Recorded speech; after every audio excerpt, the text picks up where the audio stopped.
Bernie Madoff, the man who stole everything. For 50 years, he was the most trusted man on Wall Street. Senators trusted him. Hollywood legends trusted him. Charities trusted him. Holocaust survivors trusted him. He managed their life savings, their retirement funds, their children's futures, their entire financial existence. And then on a cold December morning in 2008, it all disappeared. Every dollar, every statement, every promise, gone.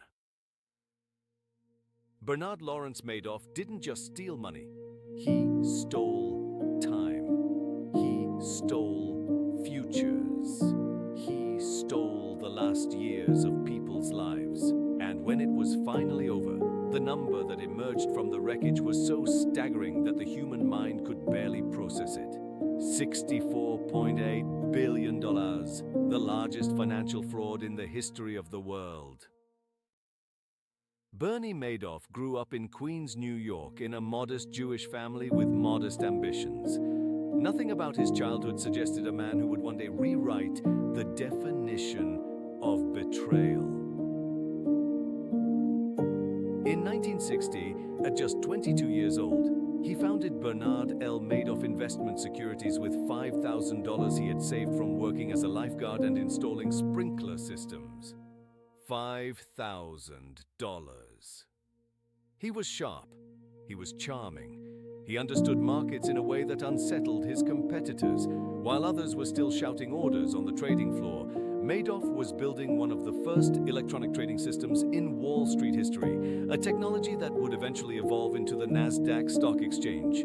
He wasn't just a player in the financial world. For a time, he ran it. He served as chairman of Nasdaq 3 times. Regulators sought his advice. Rivals studied his methods. The SEC, the very agency tasked with policing people like him, treated him not as a subject of scrutiny, but as a colleague. He was untouchable, and he knew it. But behind the prestigious offices in the Lipstick Building on 3rd Avenue in Manhattan, behind the polished reputation and the carefully constructed mystique, Madoff was running a second operation. One that no legitimate investor ever saw. The 17th floor of that building was locked. Few employees had access. Fewer still asked questions. What happened on that floor was not investing. It was theft. Industrialized, decades-long, breathtakingly sophisticated theft. The mechanics of a Ponzi scheme are deceptively simple. You take money from new investors and use it to pay returns to old investors. No actual investing takes place. No stocks are bought. No trades are executed. The money simply moves from one pocket to another, while the operator skims from the top and the illusion of performance continues. Charles Ponzi ran his version of this scheme in 1920 and collapsed in 8 months. Bernie Madoff ran his for nearly 50 years. What made Madoff's operation so devastatingly effective was not the mechanics. It was the psychology. He didn't advertise. He didn't cold call. He didn't chase clients. He made you feel privileged to give him your money. Access to Madoff's fund was sold as exclusive, a quiet, members-only world where returns were consistent, steady, and mysteriously immune to market volatility. When the dot-com bubble burst in 2000, Madoff's clients made money. When the market crashed in 2001 after September 11th, Madoff's clients made money. When every hedge fund on Wall Street was bleeding, Madoff's clients made money. 12% returns, year after year, decade after decade. It was too good to be true, and not a single person with the power to stop it asked why. The clients who found their way into Madoff's world were not naive. They were among the most sophisticated financial minds in the world. Fairfield Greenwich Group invested $7.5 billion. Tremont Group invested $3.3 billion. Banco Santander, one of Europe's largest banks, invested $3.1 billion. HSBC invested $1 billion. Steven Spielberg's charitable foundation was in. Jeffrey Katzenberg was in. Nobel Prize laureate Elie Wiesel's foundation was in. They lost $15.2 million, nearly every penny they had. The money flowed in from Palm Beach country clubs and Manhattan dinner parties and quiet conversations at synagogues where Madoff was regarded not merely as a financial genius, but as a guardian. Man who protected the community's wealth with the discretion and care of a trusted elder. His statements arrived like clockwork. Clean, consistent, impossibly perfect. Nobody questioned them. Or rather, almost nobody. His name was Harry Markopoulos. He was a financial analyst in Boston, and in 1999, a colleague handed him Madoff's performance numbers and asked him to reverse engineer the strategy. Markopoulos sat down with the data. In 4 hours, he knew. The numbers were mathematically impossible. No legitimate trading strategy could produce those results with that consistency across those market conditions. The returns didn't correlate with anything happening in the real market. The pattern was too clean, too smooth, too perfect. It was fabricated. Markopoulos filed a detailed report with the SEC in 2000. They ignored it. He filed again in 2001. Nothing. He filed again in 2005. A 21-page document titled, "With no ambiguity, the world's largest hedge fund is a fraud." The SEC opened an investigation. They spoke to Madoff directly. He lied to their faces. They believed him and closed the case. For 8 more years, the fraud continued. 8 more years of stolen retirements. 8 more years of fabricated statements. 8 more years of a man walking the halls of Wall Street celebrated as a legend, while his 17th floor quietly devoured the savings of thousands of human beings. It ended not with a discovery, but with a confession. In December 2008, the global financial crisis had finally reached Madoff's door. Clients were calling in panic, desperate to withdraw their money. And for the first time in nearly 5 decades, the money wasn't there. On December 10th, 2008, Madoff called his sons Mark and Andrew into his apartment. He told them it was all a lie. Every trade, every return, every statement, a complete and total fabrication. The next morning, his sons called the FBI. The following day, federal agents arrived at Madoff's penthouse on the Upper East Side. "Is there an innocent explanation for this?" one agent asked. Madoff looked at them.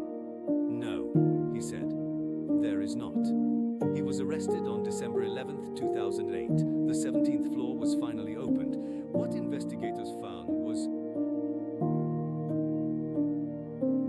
trading operation.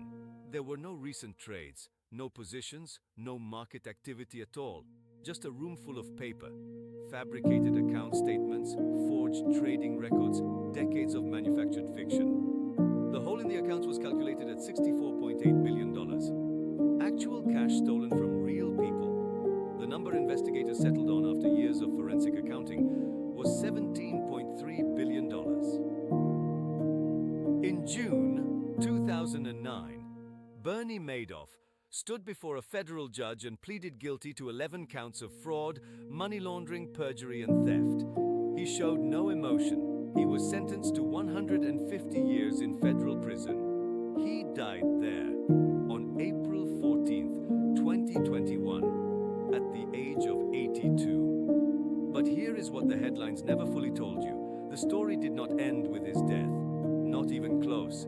Today, in 2026, Bernie Madoff's victims are still in courtrooms, still fighting, still waiting.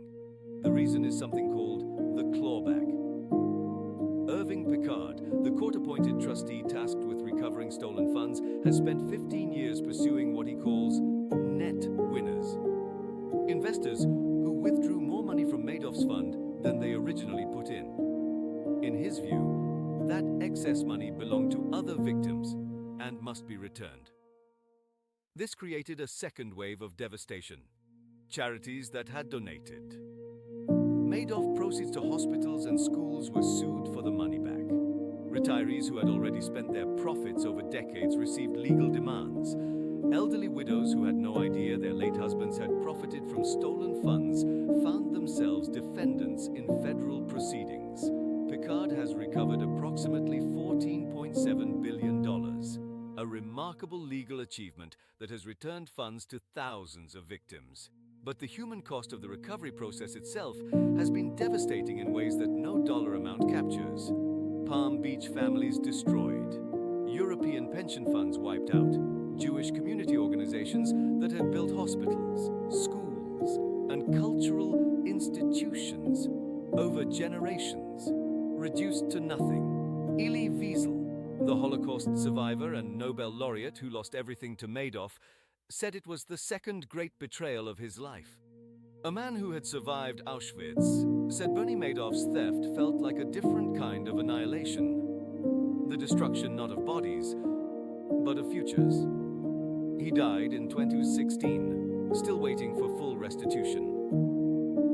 The final question that Madoff's story leaves behind is not how he did it. The mechanics, in retrospect, were straightforward. The question is why an entire system, the regulators, the auditors, the banks, the press, the sophisticated institutions in investigating politicians who should have known better, allowed it to continue for 5 decades. The answer is uncomfortable, because the returns were good, because the name was prestigious, because nobody wanted to ask the question that might end the party. Bernie Madoff understood something fundamental about human nature. Something that goes far beyond finance. He understood that greed and trust, when combined, create a blindness more total than any deception. He didn't trick foolish people, he tricked brilliant ones, and he did it for 50 years because every single person along the way chose the comfortable lie over the inconvenient truth. The money is largely gone. The man is dead. But in courtrooms across America, the victims are still there, still fighting. Still waiting, because some debts, the ones measured not in dollars, but in stolen years and broken lives, can never truly be repaid. Money, power, secrets. If this story changed how you see the world, subscribe to Finqora. Every week we pull back the curtain on the fortunes built in the shadows, the frauds that shaped history, and the hidden forces that move your money when you're not looking. The next story is already waiting.